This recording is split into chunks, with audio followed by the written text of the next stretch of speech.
Vimos que íbamos a clasificarlos de forma muy sencillita porque era la que me parece más fácil y la que pueden asociar mejor entre lípidos saponificables, y desde ahí supimos que los lípidos como los fosfolípidos tienen ácidos grasos. Chavos, si ustedes no estudian, si ustedes no asocian, de tarea, y me lo van a entregar, ese sí me lo van a enviar, de todo lo de lípidos en una, en una hoja, asocien todo lo que hemos visto, pongan una especie de mapa mental como estructuras, esquemas, llaves, lo que ustedes quieran, pero denme la información de lo que hemos visto, de lo que hemos visto. No la vayan a bajar de internet porque los repruebo en este examen, ¿eh?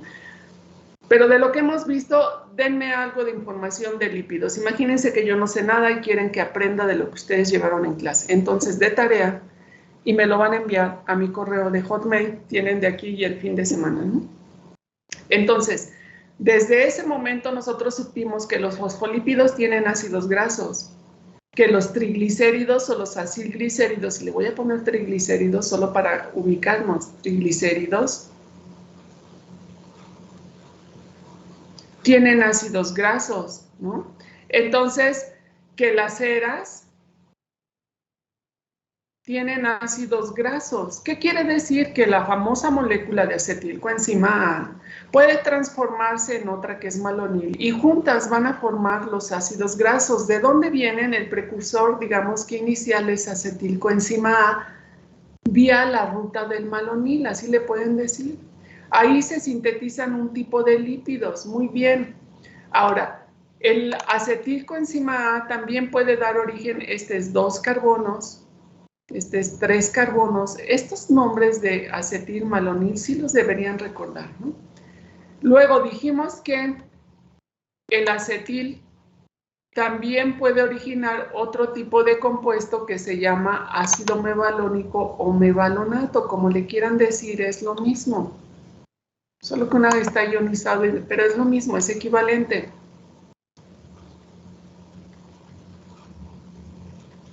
Y vimos que vía el mevalonato, esto, miren, esto que hago aquí, yo no lo debería de hacer. Ustedes, cuando estudian, deberían de hacerlo, porque esto les resume lo que vimos.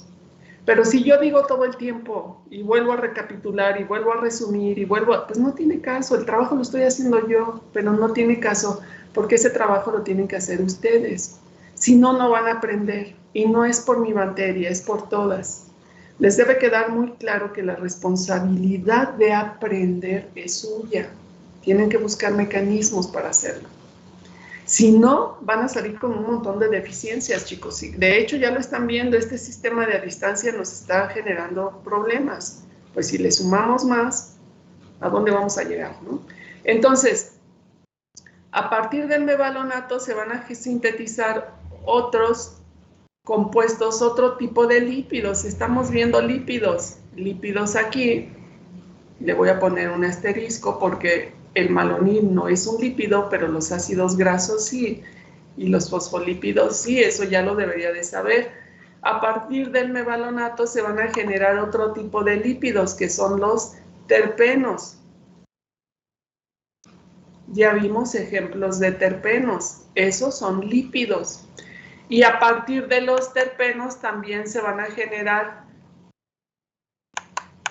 una serie de, pues una gama importante de terpenos, por ahí se van a generar diferentes terpenos, y entre unos de esos terpenos, que son los sesquiterpenos, se van a generar, ¿qué?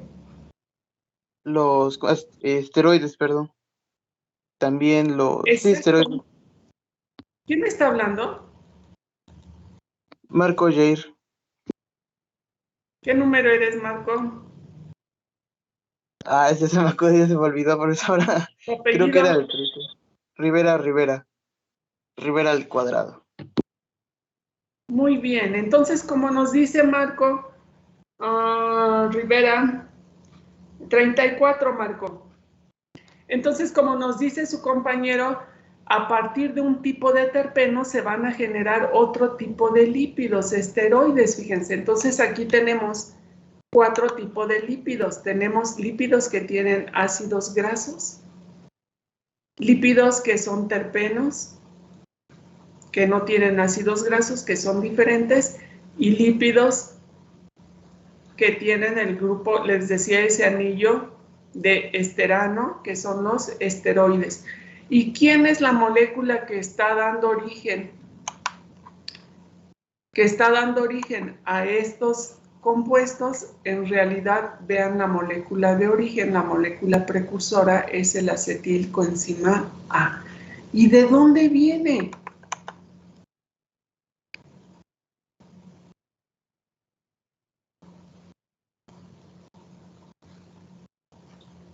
Miren, la idea de hacerles esto, chavos, es para que ustedes... ¿Viene del retículo endoplasmático?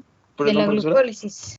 Ay, perdón, perdón por no especificar cuando dije de dónde viene. ¿De qué proceso metabólico viene, no? Efectivamente, viene de glucólisis. Estrictamente, el acetilcoenzima A, la glucólisis termina hasta la formación de piruvato y luego a partir de piruvato se forma acetilcoenzima A, pero está bien que ustedes lo relacionen con glucólisis con respiración. Entonces, ¿de qué proceso metabólico viene? Viene de respiración.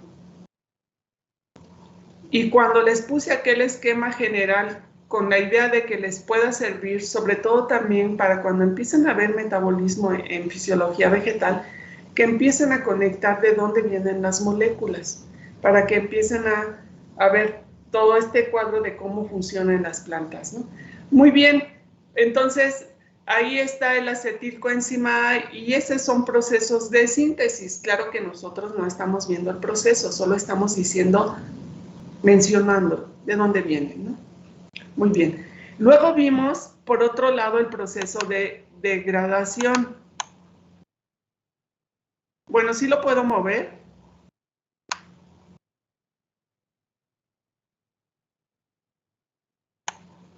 Sí, profesora.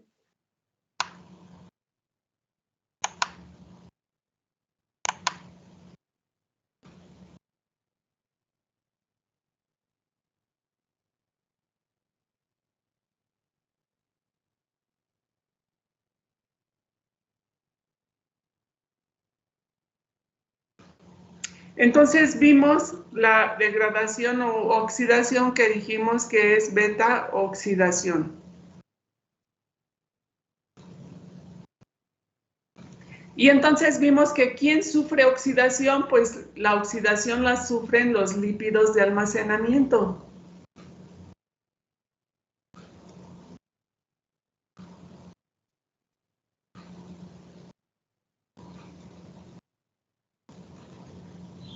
Los triglicéridos.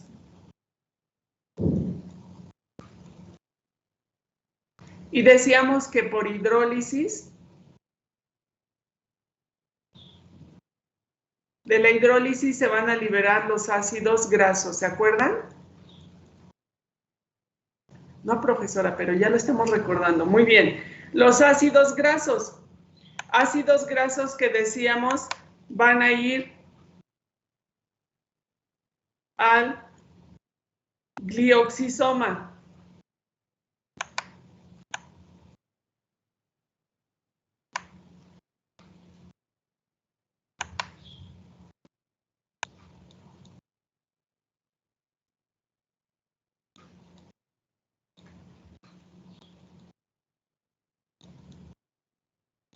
Y se oxidan. Y miren, para resumir lo de ayer, que a lo mejor se les puede complicar, ¿qué significa oxidación? Significa que se degrada, que la molécula se va degradando. Por ejemplo, tenemos un ácido graso de 16 carbonos.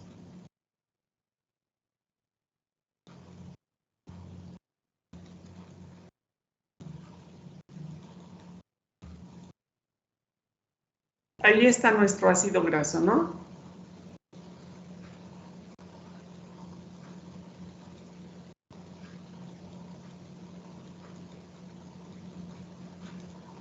Uno, dos, tres, ahí está. Y decíamos que, fíjense, ni siquiera se tienen que recordar exactamente que la molécula, simplemente, ¿qué tipo de molécula? ¿Qué ondas?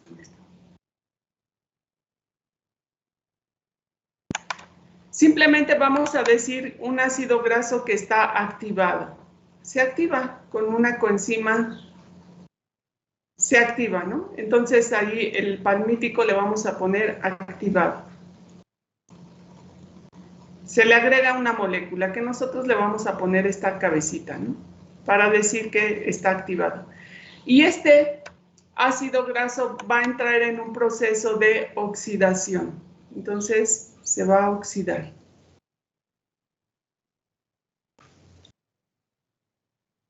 Y ese proceso de oxidación, decíamos, son varias reacciones, 4 reacciones.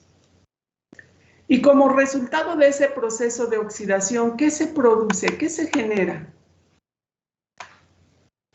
¿Dióxido de carbono? Antes, fíjense, eso es antes, mucho antes, pero ya en la oxidación. ATP. Vean, no lo vimos.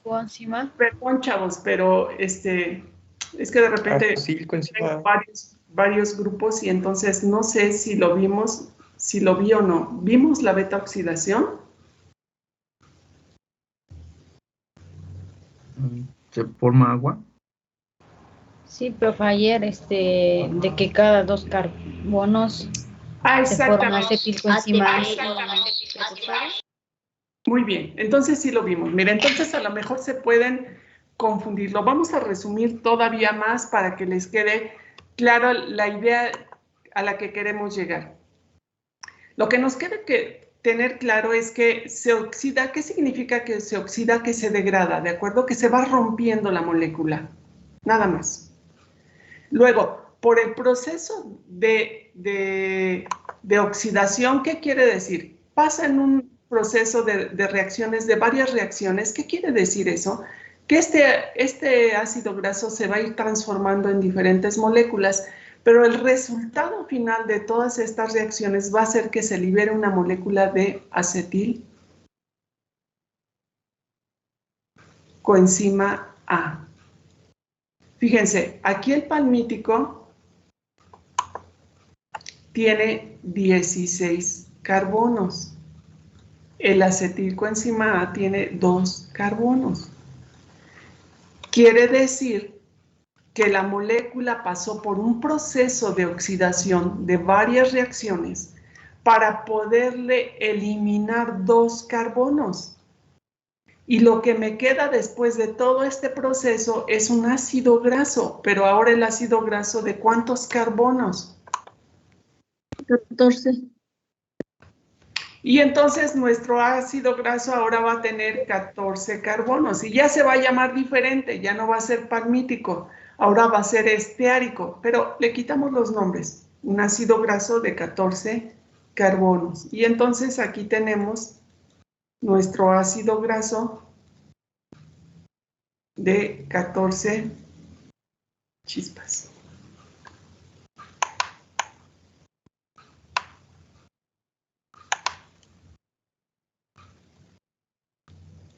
Pero como va a seguir en el metabolismo, sigue activado.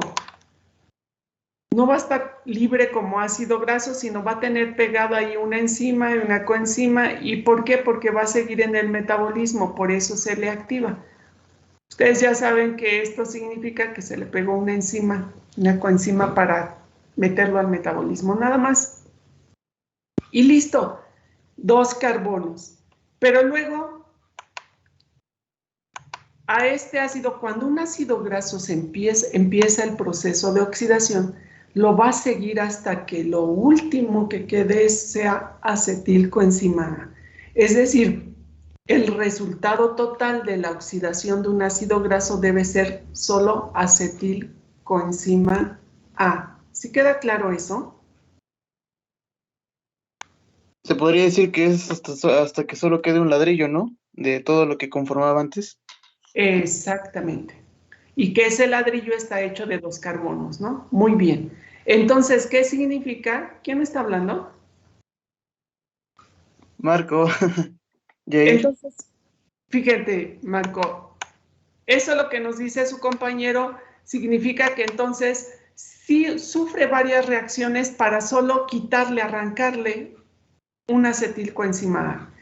Y lo que queda, que es un ácido de 14 carbonos, aquí le vamos a poner 14 carbonos, vuelve a entrar al proceso de oxidación y otra vez las 4 reacciones. Y como resultado, otra vez, ¿qué nos va a dar? Acetil-CoA. Exactamente, ¿no? Entonces creo que así ahora puede quedar un poquito más claro. No es que nos tengamos que aprender todos los nombres y ya después en algún otro curso verán qué es lo que le pasa, qué pasa en estas 4 reacciones, pero aquí no nos interesa. Lo que queremos es nada más indicar qué sale. Entonces sale, como dice su compañera, otro acetil-CoA, ¿no? Que por cierto no le estoy poniendo la S, pero acetilcoenzima A es la forma común de... ¿Y qué más? Un ácido graso. ¿De cuántos carbonos? De 12 carbonos. De 12. De 12. Exactamente, nos va a quedar un ácido graso de 12 carbonos. Activado, por supuesto, con enzima y con ese coenzima A. Y bueno, perdón, aquí me faltan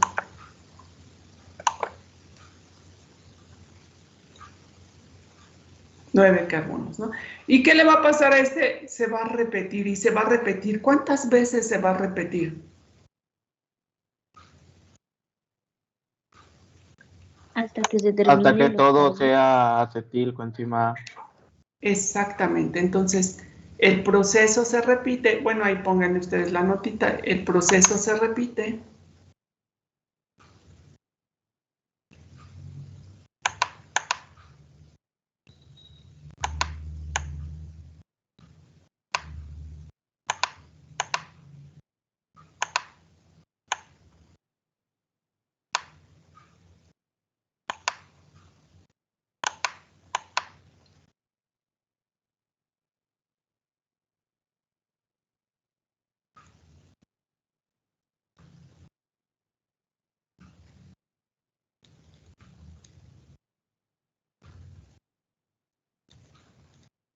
Entonces, el proceso se repite hasta que se degrade todo en acetilcoenzima A. Resultado de la beta oxidación es acetilcoenzima A. Fíjense, yo no lo puse, pero cuando vean respiración en su curso de fisiología vegetal, aquí, en cada uno de estos procesos se produce NAD y FAD que va a ir a respiración. En cada uno de estos procesos se produce NAD y FAD. Por eso es que los lípidos en nosotros dan muchísima energía, porque este NAD y FAD se va a ir a transporte de electrones en respiración y el acetilcoenzima A va a entrar a ciclo de Krebs y se va a ir a respiración.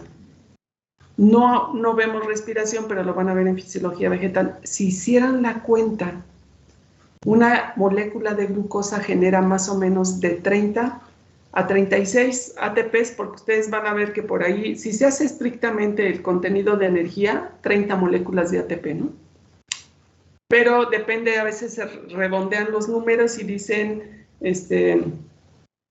un NAD por 3 ATPs, ¿no? Bueno, entonces pueden ahí poner 36, pero imagínense que hablamos de 30 a 36 moléculas de ATP en respiración por una molécula de glucosa.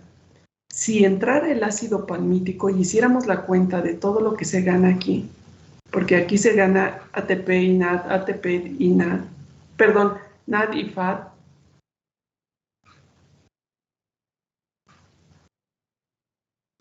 que van directo a transporte de electrones y todo el acetilcoenzima A, una molécula de palmítico va produciendo alrededor de 106 moléculas de ATP, muchísimas más que la de glucosa. Por eso es que cuando ustedes dicen que los glúcidos son el triple de energía que el ATP, que los glúcidos, pues ahí está la razón. Nosotros no vemos ese desglose pues porque no estamos viendo el proceso metabólico, pero sí es interesante que vean que se degrada en acetilcoenzima A. Ahora, ¿cuántas moléculas de acetilcoenzima A? En nuestro ejemplo del palmítico, hasta producir solo acetil. 8. Y entonces, ¿cuántas nos da?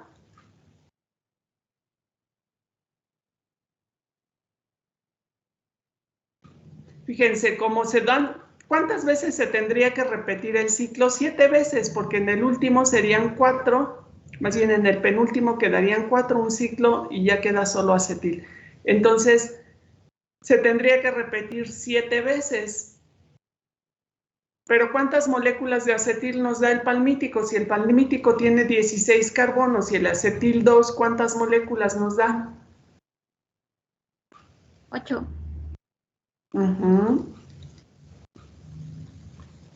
8, y solo como breviario cultural, como se repite 7 veces el ciclo, se generan 7 NAD, que nosotros no vamos a ver a dónde, solo se los mencioné, pero seguramente lo van a ver en fisiología vegetal, ¿no? Aquí nada más vamos a tener así como la idea de qué pasa. Bueno, entonces, ¿qué le pasa a todo este acetilcoenzima A? O sea, ahora sí nos queda un poquito más claro qué es la beta-oxidación. La beta-oxidación es la oxidación o degradación de lípidos en la cual se va perdiendo, el lípido se va degradando, se le va rompiendo dos carbonos en forma de acetilcoenzima A hasta degradarlo completamente y queda solo acetilcoenzima A. ¿Cuántas moléculas? Dependerá de la longitud de cadena del ácido graso. ¿Dónde ocurre esto? ¿Dónde ocurre todo esto?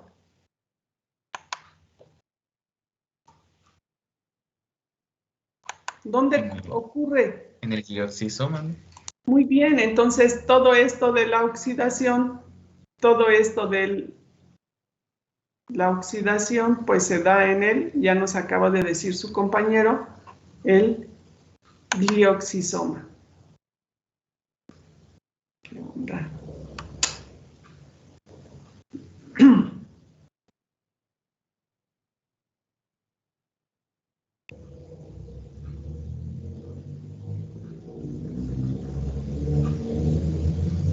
Muy bien, entonces ahí se da la beta oxidación. Ahora, ¿qué le pasa?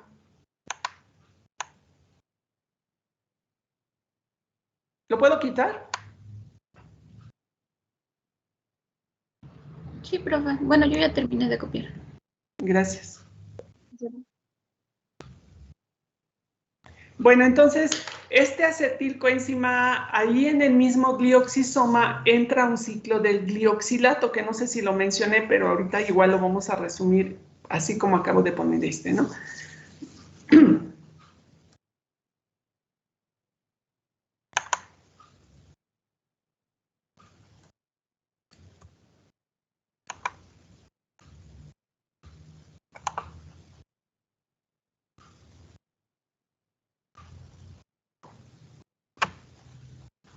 Bueno, ya la próxima semana. Perdón, ¿a qué proceso entra? Cambiaré de lab. Perdón. ¿Qué pasó?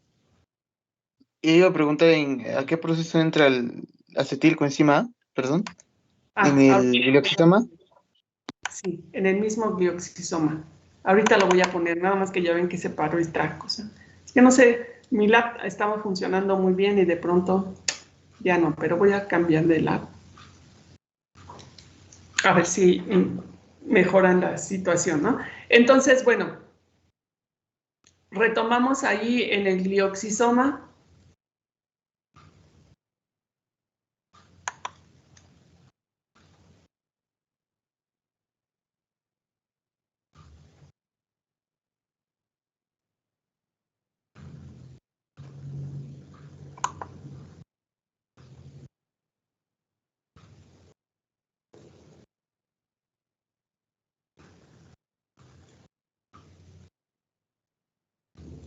De repente escribe bien, de repente, en fin. Bueno, entonces decíamos en el glioxisoma se va a generar por ya la oxidación, beta oxidación.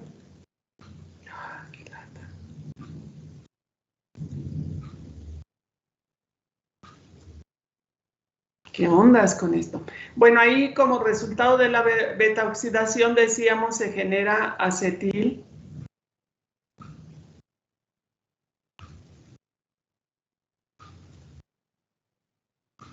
coenzima A. Y el acetilcoenzima A va a entrar a un ciclo. El ciclo se llama del glioxilato.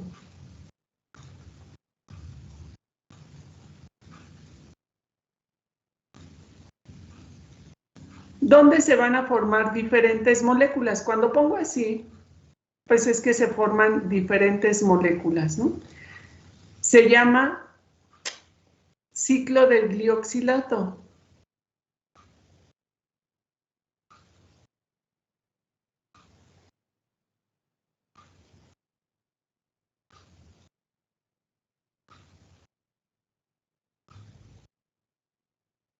Ok, lo voy a escribir aquí.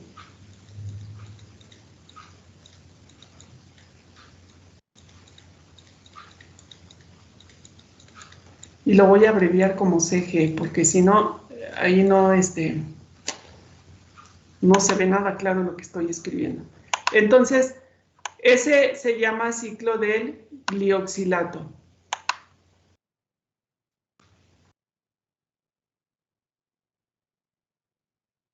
CG.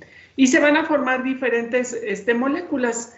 Una de las moléculas que se forman ahí es el succinato.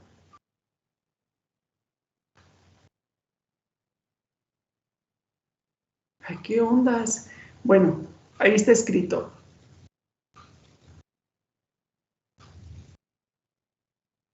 ¿De acuerdo?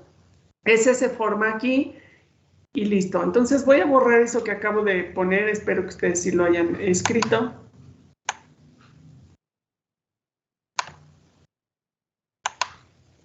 Y este succinato va a ir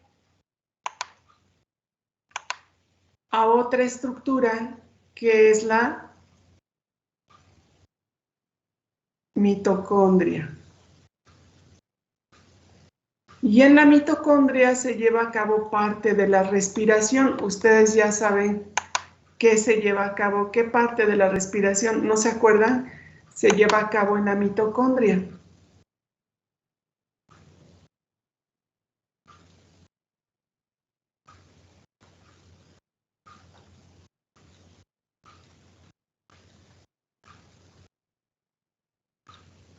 Bueno, en la mitocondria se lleva una parte de la respiración, una parte que se llama ciclo de Krebs. ¿Sí lo recuerdan? Sí, profe. Sí, profesora. Y entonces ahí también se van a formar diferentes compuestos como el oxalacetato, el citrato, isocitrato, cetoglutarato. Ya ustedes lo verán después. Yo nada más le voy a poner. ¿Qué le pasa a la pluma? No sé.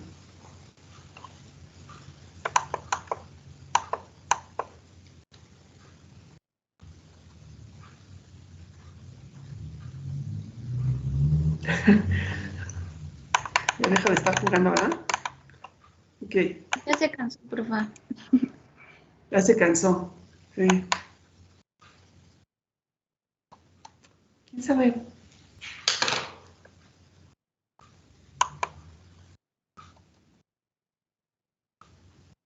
Bueno, ustedes le ponen ciclo de Krebs, ¿no? Yo le voy a poner una C y una K. Ustedes le ponen ciclo de Krebs. Por ahí disculpen, pero no me deja, no sé qué le pasa, no me deja escribir correctamente, ¿no? Entonces, bueno, el succinato, miren, uno de los productos que hay aquí es precisamente succinato. Y le voy a poner así nada más ese, complementenlo chicos, porque de verdad que no sé qué le pasa, no me deja escribir ni con el teclado ni con la la pluma, ¿no? Entonces, uno de los productos que se van a formar aquí es el succinato. Bueno, el succinato que también se está formando. Imagínense que esto se está dando de manera simultánea. En la mitocondria se está llevando ciclo de Krebs, en el glioxisoma se está llevando el ciclo del glioxilato.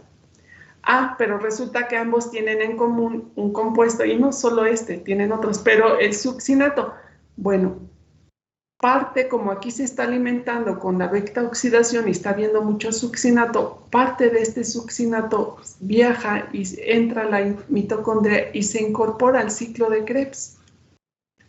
Y este succinato que después se va a transformar en fumarato, miren, no me interesa qué es, lo voy a poner aquí, no sé por qué no lo puedo escribir más pequeño, fumarato. Aquí solo lo voy a poner como una F.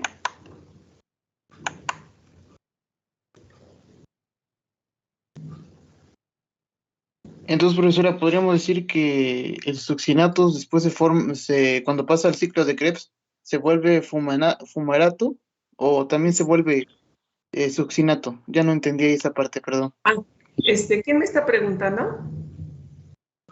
Marco. Marco. No, imagínate, por un momento imagínate ciclos separados. Entonces, imagínate que estamos en el ciclo de Krebs. En el ciclo de Krebs hay varias moléculas que se están transformando. Y entonces, por ejemplo, se forma cetoglutarato, el cetoglutarato da al succinilcoenzima A y ese da origen al succinato, o sea, se está produciendo succinato en el ciclo de Krebs de manera natural. Y luego el succinato se transforma en fumarato y malato y sigue el ciclo, ¿no? Haz de cuenta A, B, C, D y así sigue. Pero el succinato se forma en el ciclo de Krebs de manera normal. Pero en el metabolismo, cualquiera de estas moléculas, por ejemplo, si se forma malato en otro lado, se puede venir a incorporar aquí, porque coinciden. Entonces, como aquí se está formando succinato y una gran cantidad porque viene de beta oxidación, bueno, parte de ese succinato lo envía el glioxisoma a la mitocondria y se incorpora al ciclo de Krebs, pero se incorpora donde hay succinato para que nadie lo vea como el raro que llega, ¿no? Llega donde hay succinato y pues se incorpora más succinato. Entonces, continúa el ciclo de Krebs, solo que ¿qué significa? Que le estás dando un aporte extra al ciclo de Krebs, el que viene del glioxisoma. ¿Sí queda claro eso? Sí, profesora.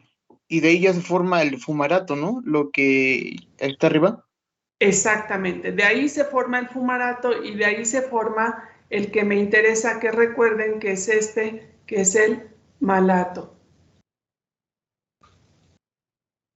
Que perdón, pero es que no sé por qué no me deja escribir. Entonces, ahí se forma el malato.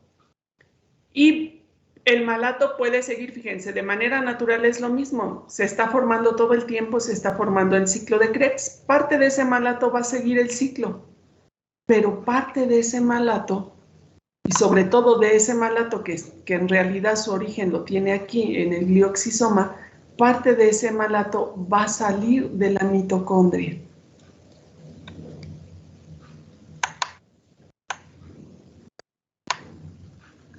Entonces sale de la mitocondria y ahora se convierte en oxalacetato. Bueno, le voy a poner malato para que quede claro que sale el malato.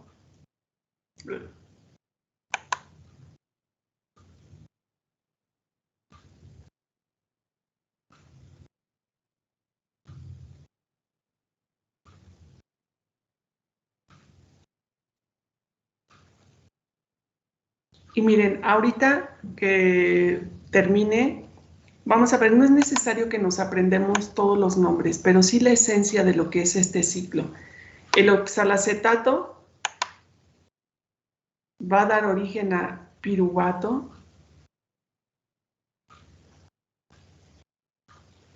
Y el piruvato, por varias reacciones que son contrarias a glucólisis, va a dar glucosa.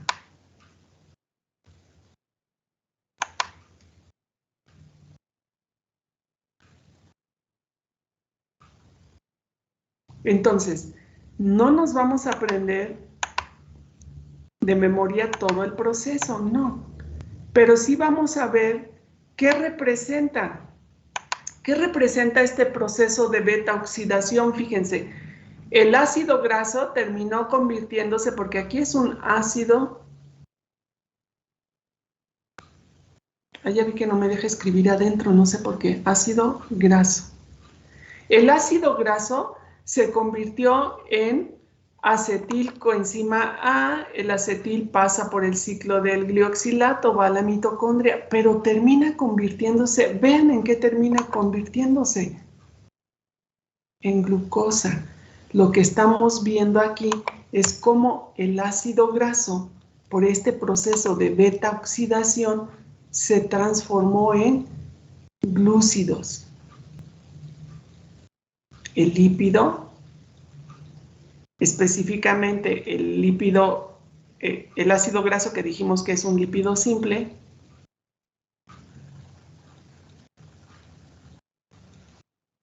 el lípido se transformó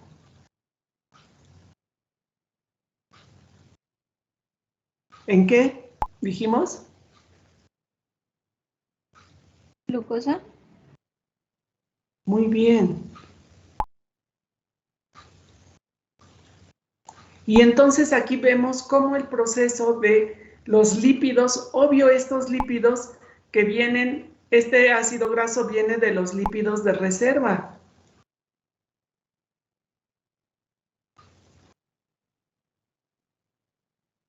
Y obvio estamos hablando en la planta. Y lo que estamos viendo aquí de interesante es cómo los lípidos que de reserva pasan por un proceso llamado beta oxidación que incluye lo que ya vimos desde la hidrólisis enzimática, la oxidación y la incorporación en el glioxisoma, en el ciclo del glioxisoma, e incluye a la mitocondria y ciclo de Krebs. ¿Cómo termina ese lípido en formar glucosa? Los lípidos se han transformado en glúcidos por el proceso de beta oxidación en la planta. Ojo, en la planta. Y este proceso de formación de glucosa a partir de otro compuesto que no es glúcido se llama gluconeogénesis.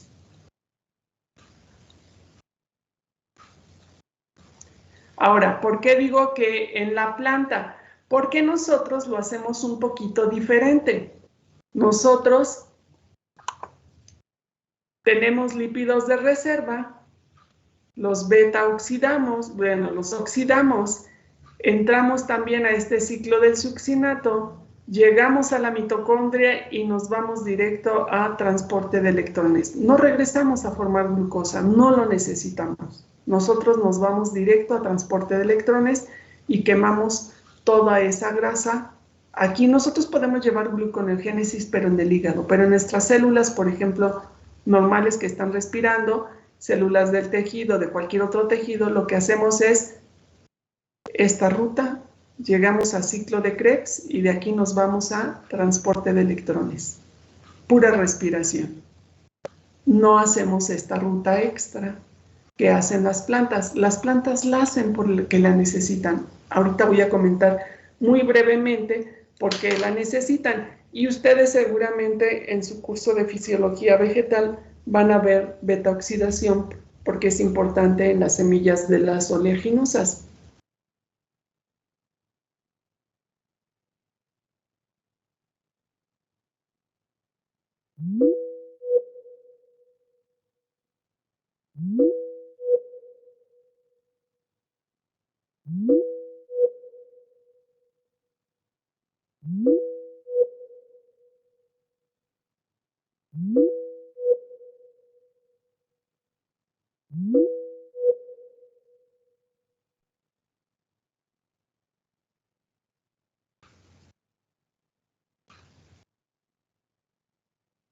A partir de moléculas diferentes, o bueno, de compuestos, porque ahí le puse Entonces, la gluconeogénesis, ahí lo ponen ustedes, es la síntesis de glúcidos a partir de compuestos diferentes a los glúcidos. ¿Por qué? Porque nosotros sabemos que se sintetiza la glucosa a partir de la glucosa fructosa y el resto de los glúcidos, el almidón, la celulosa, etcétera, etcétera. Pero ahora estamos viendo que los glúcidos también se pueden sintetizar a partir de algo que no es glúcido, por ejemplo, a partir de lípidos, es lo que estamos viendo aquí. Y a eso le llamamos gluconeogénesis. Y cuando vean en su próximo curso de fisiología vegetal, glucólisis, que es la primera etapa de respiración, que es esta, es esta de glucosa a piruvato, la dirección inversa de piruvato a glucosa es parte de la gluconeogénesis. Muy bien. Ahora,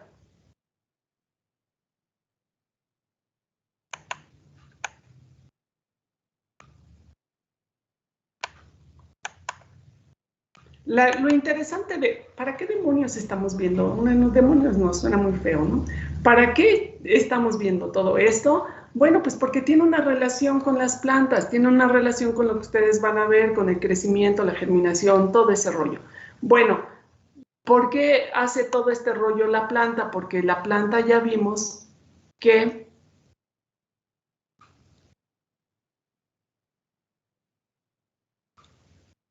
y después de la glucosa, de hecho la glucogénesis puede abarcar hasta acá, la glucosa va a sintetizar sacarosa. ¿Pero dónde están los lípidos de reserva en las plantas?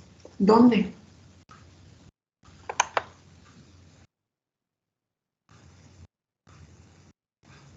¿Dónde almacenan lípidos las plantas? Nosotros, ¿dónde almacenamos lípidos?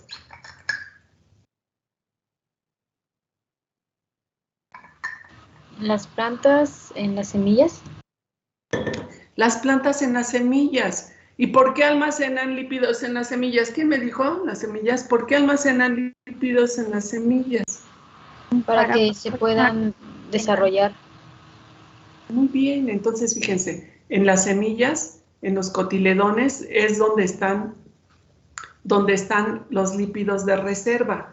¿Por qué es importante? Porque cuando empiece el proceso de germinación se va a empezar a desarrollar una pequeña plantulita con hojas muy pequeñitas que apenas van a empezar a hacer fotosíntesis, pero que no va a ser suficiente para que crezcan, de tal forma que necesita una fuente extra.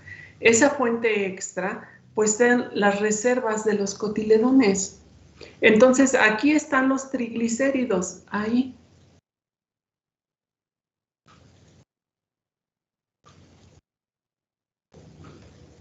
Y cuando inicia la germinación, pues se tiene que, era como nos decía su compañero de los tabiques, los triglicéridos son como los muros.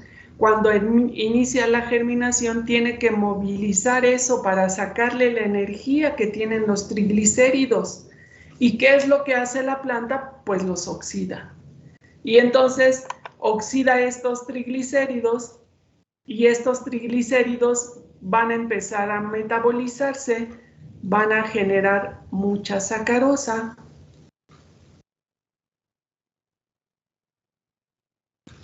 Esta que viene de aquí.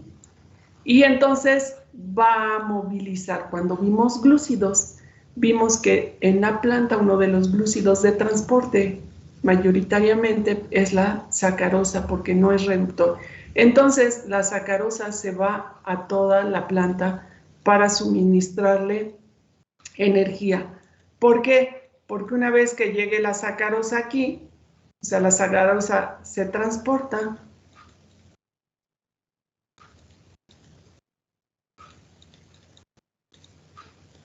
llega a la hoja,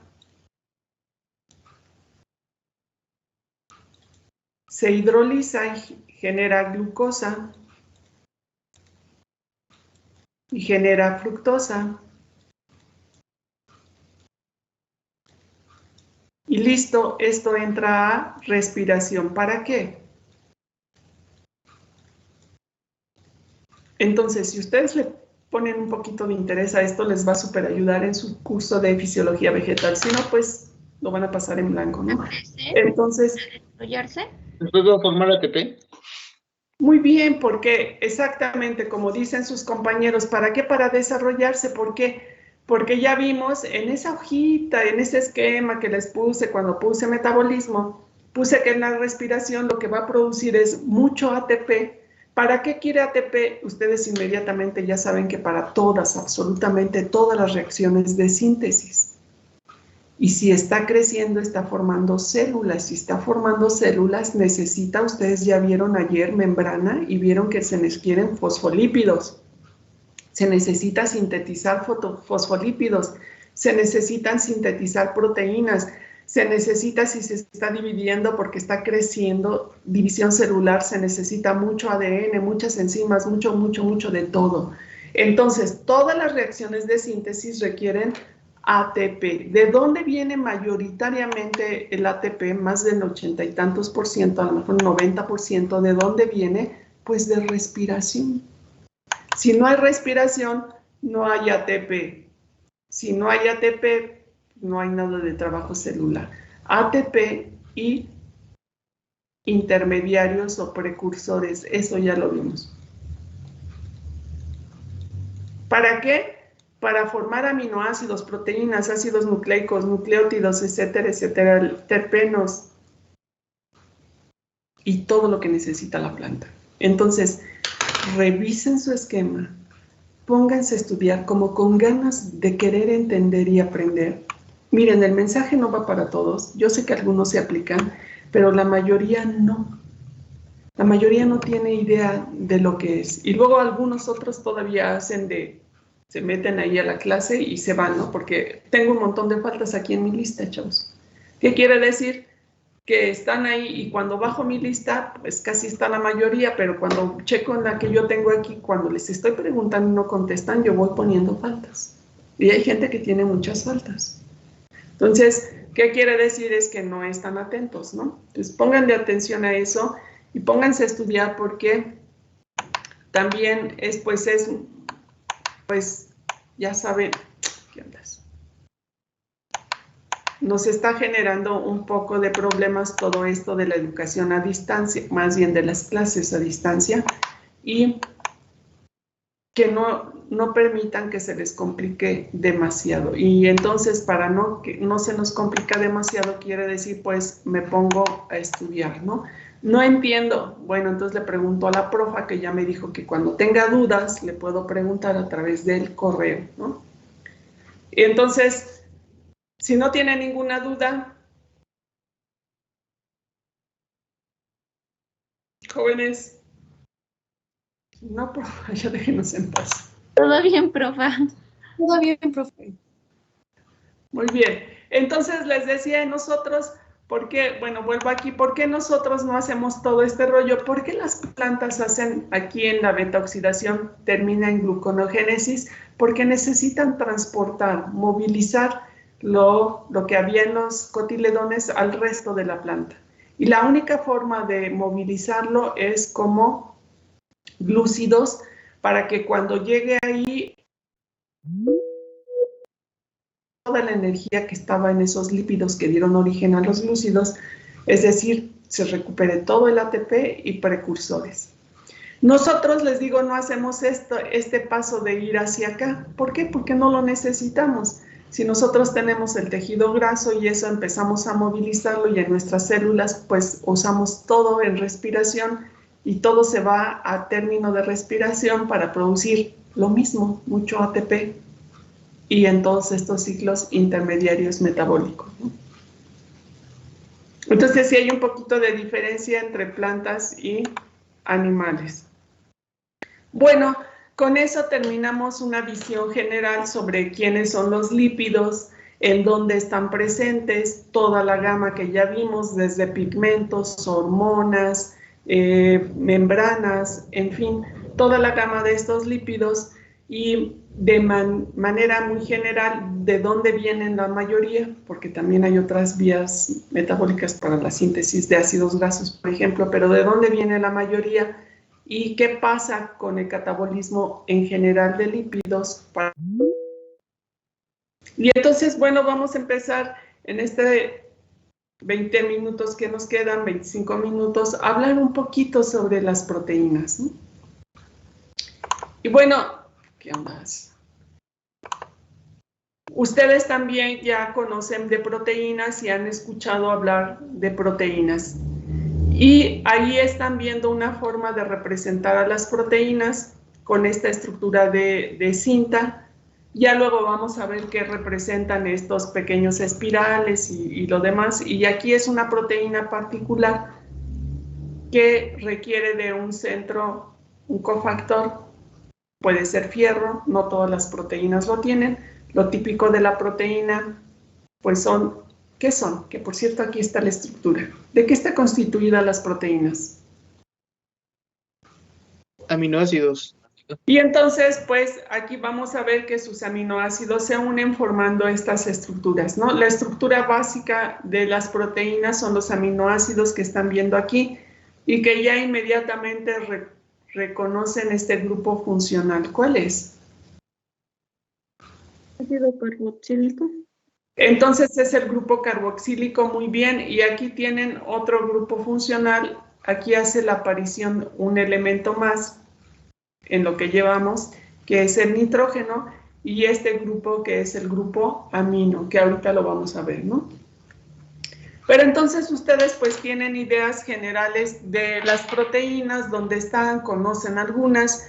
Por ejemplo, les decía esta forma también tridimensional de representar a las proteínas, ahí están viendo, y nos muestra más o menos cómo se vería ya de una forma tridimensional las superficies, cómo está constituida, ¿no? Pero esa es una forma de representarlo o esta otra. ¿Qué me pueden decir de las proteínas?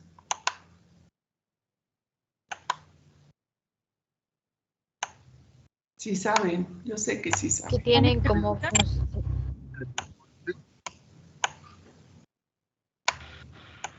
como función ser estructurales. También podría ser pues también participan como enzimas, ¿no? ¿Cómo diría eso? Perfecto. Sí, enzimas es el nombre correcto, catalizadores si le quieres decir, pero enzimas es correcto, perfecto, muy bien. Entonces, muchas son estructurales, ¿dónde las ven? La vimos en la membrana también. Por ejemplo, ¿no? Por canales y así, para hacer canales. Exactamente, como nos dice su compañera Carmen, estructurales, ¿dónde las vimos? Pues las que forman parte de la membrana, y ya vieron que allí en la membrana una de las tantas funciones de las proteínas que luego recordaremos y retomaremos es que sirven como transporte, como canales para que se transporten sustancias de un lado al otro de la membrana. Muy bien, vamos a empezar diciendo que las proteínas pues son biomoléculas, ¿no? Son biomoléculas que están, que como su nombre lo dice, eso ya lo sabemos nosotros, biomoléculas porque se sintetizan en organismos vivos, en células, ¿no? No las vamos a encontrar. Biomoléculas muy bien constituidas. Ya lo acabamos de ver, carbono, hidrógeno, oxígeno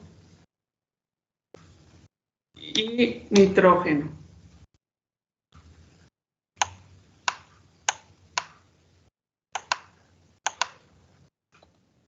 Luego lo que nos dijo su compañero son polímeros. ¿Por qué polímeros? Porque son moléculas muy grandes. Las proteínas, hay proteínas muy, muy grandes, hay proteínas relativas. Luego cuando veamos tamaño mencionaremos eso, pero hay moléculas muy grandes. En general podemos decir que son polímeros.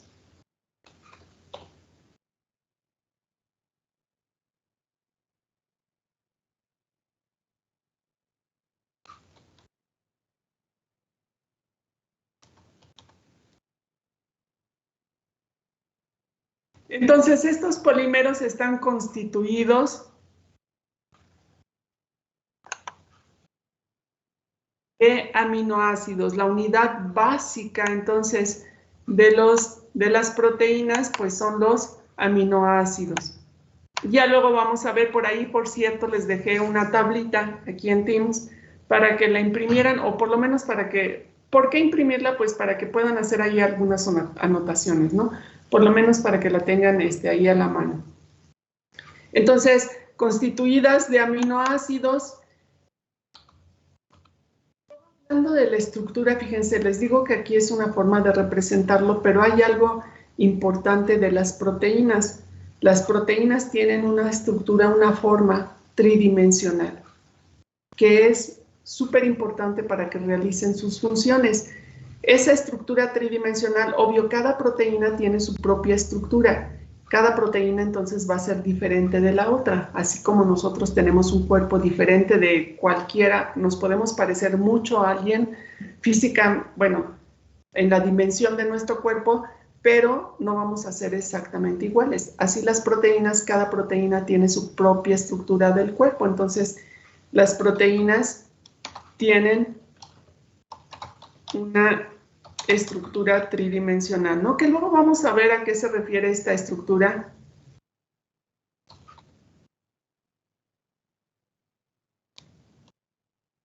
Que luego por ahí vamos a mencionar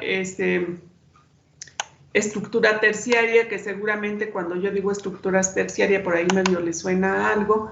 Una estructura tridimensional que necesita para poder funcionar. Las van a reconocer, va a ser su función de enzimas, va a ser lo que tenga que hacer, su actividad biológica requiere esa estructura tridimensional.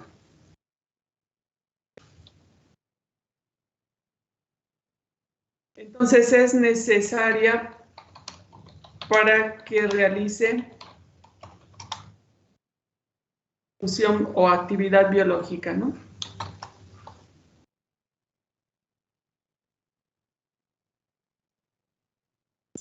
Si pierde esa estructura, por ejemplo, ¿a qué estructura me refiero? Como estas proteínas, que esta es su estructura, si la pierden, se llama desnaturalización, luego lo vamos a ver un poquito más adelante. Si pierde su forma, pierde su función, ¿no? No tiene actividad. La ventaja de muchos procesos de desnaturalización, o más bien muchas proteínas que se desnaturalizan, dependiendo de la condición que lo provocó, puede ser reversible y volver a adquirir su forma biológica, ¿no? O su estructura nativa. Y a esta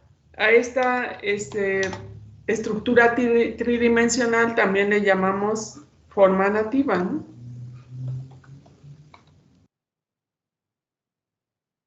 Forma nativa de la proteína.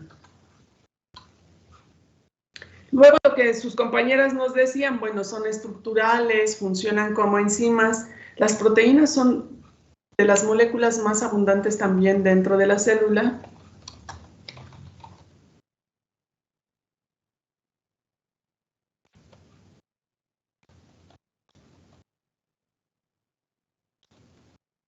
Y luego vamos a ver las funciones, ¿no? Luego le vamos a dar un espacio para ver las funciones un poquito más de cerca de las proteínas. Entonces, realizan muchas funciones, ¿no?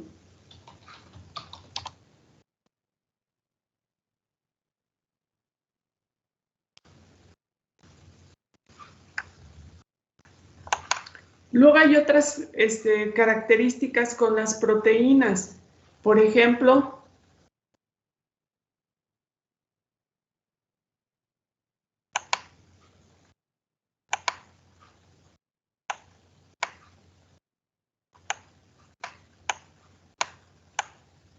cuando ven la palabra de código genético, más o menos les suena algo, ¿cierto? No. Sí, yo sé que sí. Y entonces, ya después nosotros vamos a ver, después de este tema, vamos a ver ácidos nucleicos y vamos a ver cómo fluye la información genética, es decir, cómo se expresa el ADN. El ADN se expresa a través de la síntesis de proteínas y entonces vamos a ver allá un poquito más detenidamente el proceso de síntesis de proteínas o traducción, ¿no? Pero... Profesor, no se relaciona con su... perdón por interrumpirle, perdón. No, adelante. Iba a decir que esto se relaciona también con la propiedad de las proteínas de ser, ¿cómo se llama? Antígenos, ¿no? Pertenecer a los anticuerpos, ayudar al cuerpo con eso. Sí, Después, cuando avancemos un poquito, vamos a ver esto de la estructura tridimensional. Esta estructura que, por ejemplo, la que están viendo aquí es estructura terciaria. Este arreglo especial, lo que quiere decir es que deja ciertos aminoácidos al exterior, ciertos aminoácidos al interior, pero esta exposición de estos aminoácidos es lo que va a hacer que la reconozcan. Entonces, por ejemplo, los anticuerpos son parte de partes de proteínas, y estos, digamos que cierta parte de la proteína, imagínense que sea esto que está en azul y amarillo, ciertos grupos de aminoácidos, estos son los que se van a unir. Por ejemplo, si habláramos del anticuerpo, cuando vimos glúcidos, les decía que los glúcidos se asocian a las proteínas para formar el anticuerpo. Entonces, imagínense que está la proteína con su forma definida, y entonces viene el glúcido y se une porque se reconoce con estos puntos, y se une el glúcido a estos puntos, y entonces ahí queda un glúcido, ¿no? Un anticuerpo es algo parecido a lo que estoy dibujando aquí, donde la parte de proteína y la parte del glúcido, y luego este glúcido es el que se va a reconocer con los antígenos, que puede ser incluso una proteína de una bacteria, por ejemplo, ¿no? Entonces, sí le va a ayudar, es precisamente esta... Chispa, ya dejé de mantener, lo puse ahí de mantener. En fin, bueno, ya lo voy a dejar porque no lo voy a poder quitar. Pero sí influye la forma, ¿no? En los anticuerpos y en cualquier otro tipo de proteína. Luego vamos a ver, ya que avancemos un poquito más por ahí, luego vuelvo a retomar por lo menos para que veamos los diferentes tipos, ¿no?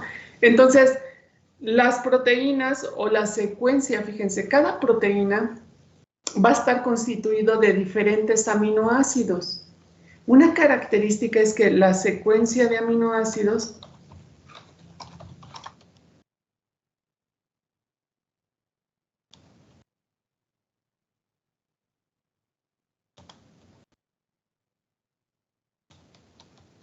está determinada por la secuencia de bases nitrogenadas del ADN.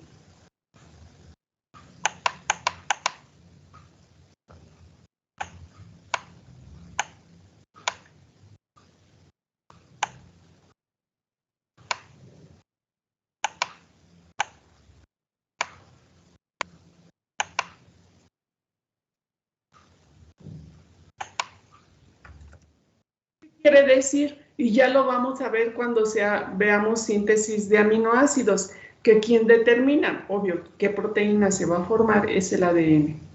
¿Y cómo lo determina? Porque el ADN en su secuencia de bases nitrogenadas, eso lo va a traducir en secuencia de aminoácidos de las proteínas. Entonces, las proteínas están directamente codificadas o construidas en función a la información del ADN, ¿no? Entonces, la secuencia de aminoácidos está determinada por la secuencia de bases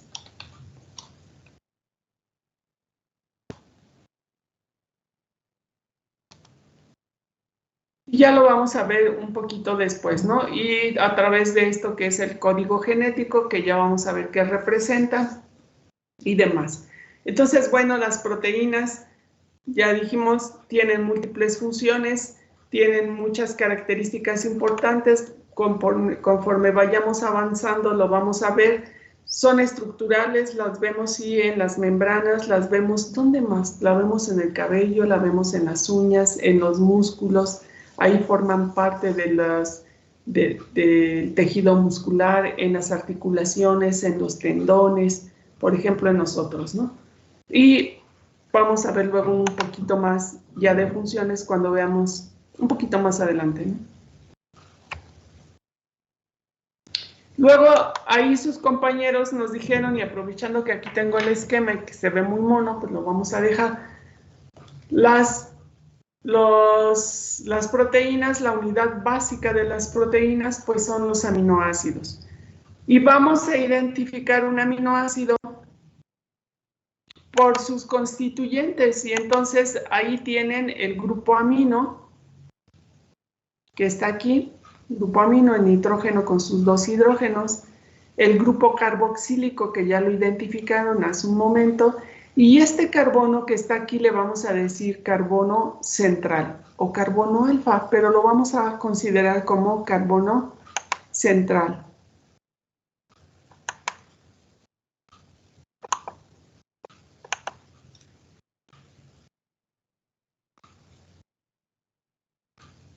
Entonces, todos los aminoácidos tienen un carbono central al cual se le une un grupo carboxilo, un grupo amino y un grupo R, que es la cadena terminal o residuo. Este grupo R va a variar.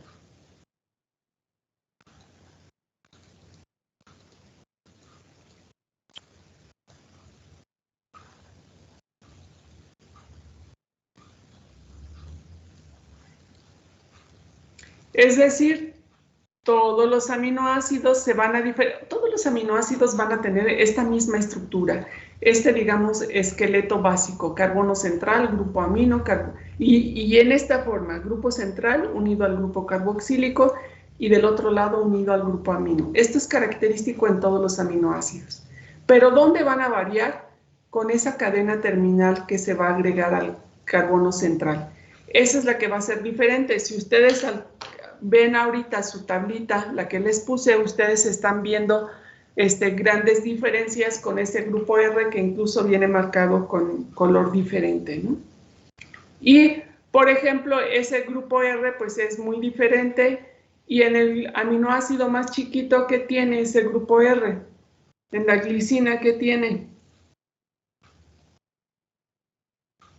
¿a qué equivale ese grupo R? Ya se fueron. Ni siquiera tienen la tabla.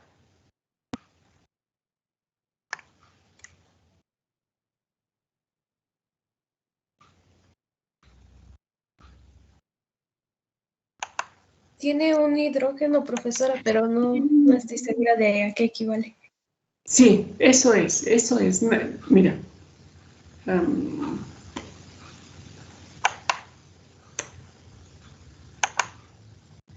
A eso me refiero.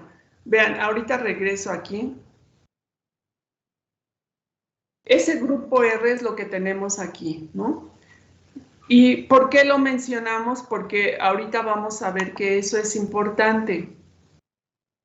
Dicen, sí que es súper importante, ¿no? Les decía, todos los aminoácidos, si ustedes ven todo lo que no está encerrado en cuadritos azules, todo lo que están viendo es eso, carbono central. Igual aquí, carbono central, grupo amino, aunque aquí está ciclado, pero ahí está el carbono central, grupo carboxilo y grupo amino. Todos los aminoácidos tienen este esquema de carbono central, grupo carboxilo y grupo amino, todos. Carbono central, y un hidrógeno en ese carbono central. Todos van a tener este hidrógeno, si ustedes lo ven, está en todos. Pero lo que va a variar es el cuarto grupo que se une al carbono. Por ejemplo, en el primero aquí tienen un hidrógeno, aquí tienen un grupo metil, y se va modificando, vean, van habiendo grupos diferentes, incluso grupos aromáticos, como los que están aquí. Estos son aminoácidos aromáticos porque tienen anillos aromáticos en su estructura. El grupo R es el que varía. ¿Qué es lo que hace diferente un aminoácido con respecto a otro? Es su grupo R. Este es el famoso grupo R, la cadena lateral o el residuo, como le quieran decir. Todo lo que está marcado en azul es el grupo R. Y el grupo R es lo que va a hacer que un aminoácido sea diferente de otro. Y como el grupo R es diferente, por ejemplo diferente de este, ¿Mande? pues ¿qué va a significar? Va a significar que tienen propiedades No te escucho. físicas y químicas diferentes. Ahorita escribimos eso. Nada más para referirnos a esta parte que estábamos hablando aquí de las características del aminoácido, ¿no? Entonces, ese grupo R va a variar y ustedes simplemente con que recuerden que va a ser diferente. Perfecto. Ahora, céntrense en este carbono que está aquí. Y díganme si se acuerdan de qué es un carbono asimétrico.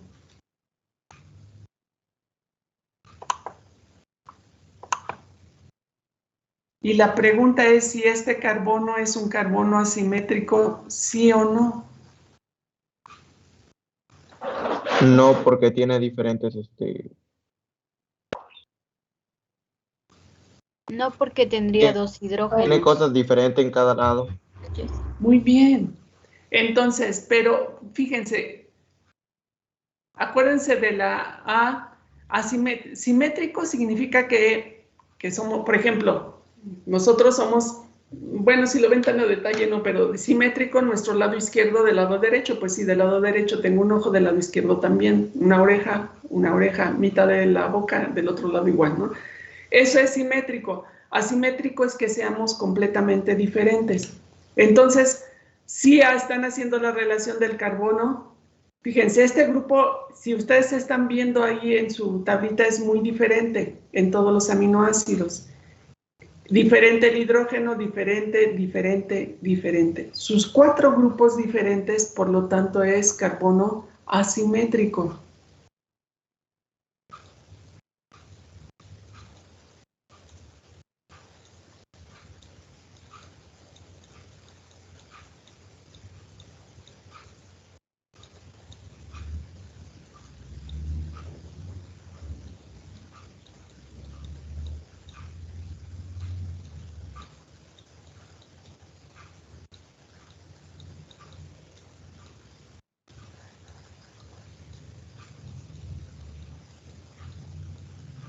¿A excepción de quién? Vean su tablita y díganme a excepción de quién. De la glicina. Muy bien. ¿Por qué? Porque si vemos la glicina, vean, la glicina tiene un hidrógeno aquí y un hidrógeno acá, tiene 2 iguales, ya no es asimétrico, pero el resto son diferentes, todos son diferentes. Lo que está encerrado en azul, acuérdense que vemos lo que está abajo de lo que está después de cada enlace. Todos los aminoácidos son asimétricos, excepto, como nos acaba de decir su compañera, la glicina. ¿Y qué quiere decir que sean asimétricos? Cuando vimos en los glúcidos, vimos que entonces quiere decir que puede rotar y puede pasar de derecha a izquierda o de izquierda a derecha. Entonces, el que sea asimétrico significa que los aminoácidos también tienen estereoisómeros o isómeros espaciales, específicamente los enantiómeros. ¿Qué significa enantiómero? Que su grupo amino puede estar a la derecha, le llamamos D, o a la izquierda y le llamamos L. Y entonces, como tiene carbono asimétrico, puede existir en 2 formas, D y L, igual que los glúcidos, pero de manera natural, los que vamos a encontrar básicamente son de un tipo. ¿Se acuerdan de los glúcidos? Que decíamos que dijimos que existen en forma D y en forma L, pero yo les decía que de manera natural se encontraban ¿de qué tipo? L o D, los glúcidos.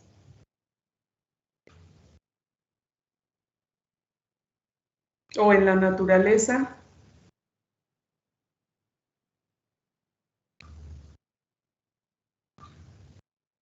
Creo que era La posición cis. Los D.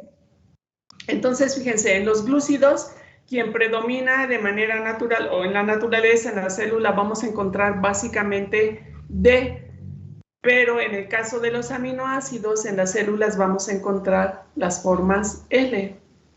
Y eso tiene que ver con las enzimas, ¿no?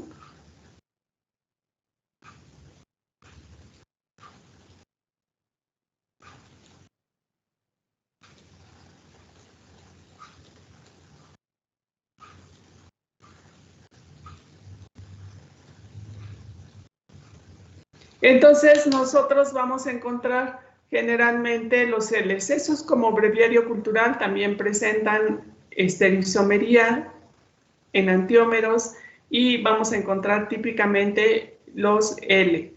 Ahora, ustedes sí han escuchado hablar de aminoácidos, o sea, de los nombres.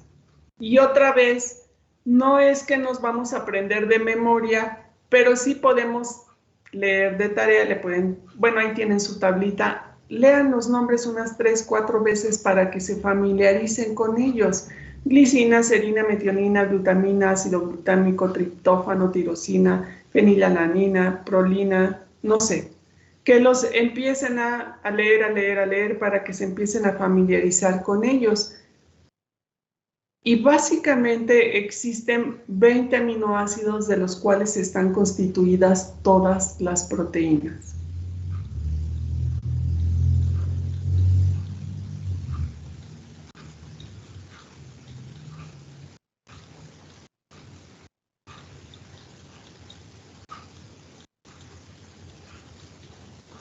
Ahora, hay aminoácidos, y lo vamos a ver después, lo vamos a mencionar, en las plantas que no van a formar proteínas como la ornitina, por ejemplo, pero que son importantes, ¿no? O sea, la función de los aminoácidos no es nada más formar proteínas, tienen otras funciones.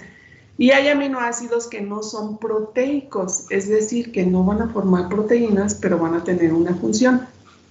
Pero todas las proteínas están constituidas por 20 aminoácidos.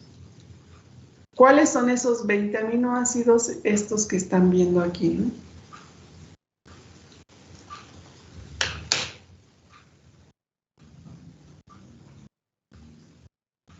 Y bueno, entonces lo que vamos a ver ahorita, creo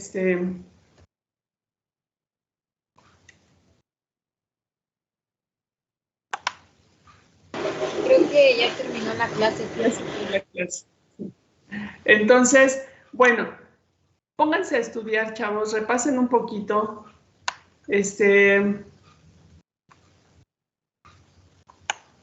Y bueno, tienen una tarea, ¿no? ¿No les dejé tarea? De los lípidos de tarea, si no se las mencioné, se las menciono ahorita. Esa sí me la van a mandar. El próximo martes me la envían por correo.